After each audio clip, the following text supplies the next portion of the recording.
Alright. Hey you guys, so today I think I'm just kind of experimenting with trying to turn, I guess, household items into planters. So this is just a basket that I got from my local farmer's market. It was completely free. And then as you can see on the inside here, what I've done is I've taken a pillowcase and I've just kind of cut it and measured it to place on the inside of the basket, because as you can see the basket has a bunch of holes in it. So I'm hoping by putting this material on the inside that it will help me from, I guess, the potting mix leaking out. So I just have it on all the sides here. And it's real simple. I just cut the pillow sheet up and I just use yarn here to tie it. If you can see the yarn sticking out here. I just have to tie one more side of it and it'll be all done. So basically what I'm going to do is I'm going to take that and I'm actually going to fill the bottom of it up with mulch that I also got for free, because about 15 minutes away from the house there's like a huge pile of mulch. It's free to anyone as long as they are willing to load it themselves. So I stopped by yesterday and got 2 of these big bags filled with mulch. Since I don't want to fill this completely up with potting mix, that's not necessary. So the bottom half I think I'm just going to completely fill with mulch, and then on top of the mulch I'm just going to do a mix of my potting soil. All right.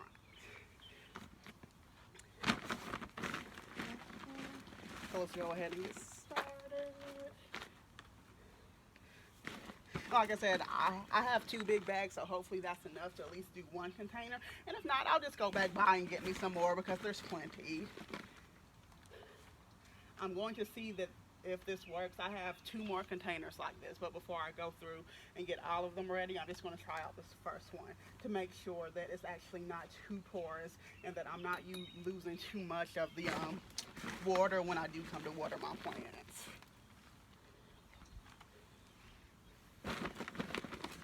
Because if this does work, this will be really good, because these baskets are kind of big, which means that I can just plant more than 1 or 2 plants in here. I think one of these I'm probably going to use for beans. If this works out, then didn't want the video to be too long, so we're just going to speed through this next clip. What you see here is just me continuing to fill the bin with the mulch that I showed you all, and also putting in the potting soil. And the potting soil is the same potting soil that I showed you all in my first video, as well as the beans that I'm using, which are lima beans and lentils. As you can see, I just did 4 lima beans, and then I did 2 little sections of the lentils. I'm just going to go ahead and cover these up and get these planted. I'm actually not going to do a layer of topsoil over these plants like I did on my previous round of seeds. Quite frankly, I think the pre-made potting mix that I brought, it has a lot of mulch in it to begin with. So I think the extra topsoil that I added to my last round was a little bit too much. And I think for like my peppers and stuff, it was kind of difficult for them to really break through that final layer of topsoil. So I'm not going to do that with these round of seeds. I'm just at this point just going to go ahead and water it and place it out on the sun. It's still kind of sunny out here today. It's a little bit later on. It's going around like 5 o'clock. I don't know if I mentioned it in the first video, but in the event that I did not, I'm in planting hardiness zone 8A. Around this time of year we should be seeing warmer weather, but for whatever reason the weather's a little bit off. It's been very rainy. It's been dipping into like the 50s at night, which is a little, I think, too cool for some of my seeds to germinate, specifically my pepper plants.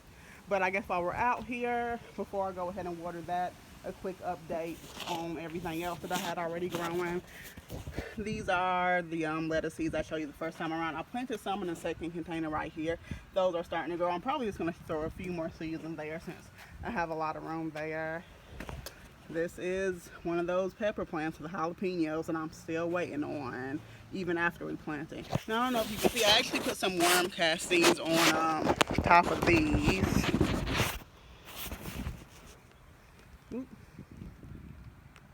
And honestly, I just threw some worm castings on top of these like yesterday, and it may just be being me, but my lettuce looks a lot better than it did yesterday. So does my Anaheim pepper plant, my what is this, my zucchini. It's actually coming along quite well. I actually have 2 plants here. I guess at some point in time I'm going to have to figure out which of these plants I'm going to keep, because I think with two of them in one pot it's not enough room, so I don't want them competing with each other. So either I'm just going to completely clip one, or maybe if the root system is strong enough, I can just dig one of them up and put it into another container and have two zucchini plants. I don't know yet, but we'll see. My cucumber plants finally came up. There's like 3 or 4 of the plants. I'm definitely going to have to remove some of those because it's just too many in one pot. And I know they're probably not going to take off and grow like they need to with all 4 of them in there. So I'm going to give it another week or so to see how it grows, to see if one stands out a little bit more than the others. But I'm definitely going to have to trim that. And this is my tomato plant. Once again, I think I'm looking at a situation where I am going to have to go through and do some trimming and take some of these plants out. And here's the kale, looking good. All right. So yeah, I'm just going to go ahead and put some water on this. Hopefully my little project works out. Hopefully too much water isn't lost in the process, and this will be a new viable container for me to use. But yeah, that's it for the day. I'll probably update you all in a week to see how it's going. But until then, next time. Quick update, I am doing the watering. I can see a little bit of it leaking out on the sides, but so far so good. And like I said, I do want the excess water to drain out. So as long as I can keep it at a point where it actually retains the amount of moisture that it needs for my seeds to grow, I'll keep rocking with it. But we shall see.